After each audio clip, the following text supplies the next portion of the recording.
श्रीराम समर्थ। मार्च 28। भगवंताची स्मृती आणि कर्तव्याची जागृती। प्रत्येक मनुष्य बोलताना मी आणि माझे अशा भाषेत बोलत असतो। म्हणजे प्रत्येक व्यक्तीला या दोन्ही बाबतीत काही कर्तव्ये असतात। माझे या शब्दात शरीर आणि तत्संबंधी सर्व गोष्टी येतात। आयुष्यात मीचे कर्तव्य परमेश्वर प्राप्ती हे आहे आणि देहाचे कर्तव्य देहाशी संबंधित असलेल्या प्रत्येक व्यक्तीबद्दलचे असते। देहाच्या कर्तव्यात धर्म, शास्त्र आणि नीती यांना धरून संबंधित व्यक्तीशी करण्याच्या आचरणाचा समावेश होतो। म्हणजेच ज्याच्याशी जसा आपला संबंध असेल त्याप्रमाणे त्याच्या बाबतीत आपले कर्तव्य चोख पार पाडणे। कर्तव्याचा अर्थ मोबदल्याची अपेक्षा न ठेवता ज्या बाबतीत जे करणे योग्य असेल ते करणे असा आहे।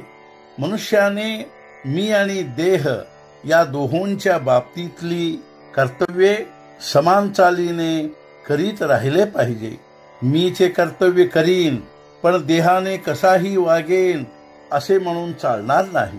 याचे कारण असे आहे की समजा एखादा मनुष्य नोकरी करीत आहे, तो ती नोकरी कशाकरिता करतो याचा विचार केला तर असे दिसते की ती नोकरी करायला दुसरे कोणी नव्हते म्हणून तो ती नोकरी करीत नसतो, तर त्या नोकरीतून मिळणारा पैसा कुटुंब रक्षणाकरिता उपयोगी पडेल म्हणून तो ती नोकरी करीत असतो। समजा त्याने नोकरी केली पण मिळणारा पैसा घरात दिला नाही तर त्या नोकरीचा काही उपयोग नाही। तसे मीचे कर्तव्य म्हणजे भगवंताचे अनुसंधान केले पण देहाचे कर्तव्य म्हणजे सदाचरण आणि संबंधित व्यक्तीशी असलेली कर्तव्ये न केली तर नोकरी करून पैसे घरी न दिल्यासारखे होईल। म्हणून प्रत्येक व्यक्तीने भगवंताची स्मृती आणि कर्तव्याची जागृती ठेवावी आणि या दृष्टीने आपले कुठे चुकते आहे याचा शोध दर वाढदिवसाच्या निमित्ताने घेऊन प्रत्येकाने आपली उन्नती करून घ्यावी। जेवताना भोवती उदबत्तीचा सुंदर वास आणि तोंडात गोड घास जसा असावा त्याप्रमाणे आपण बाहेर गोड बोलावे आणि आत भगवंताचे गोड नाम घ्यावे। म्हणजेच आपण आत बाहेर गोड असावे।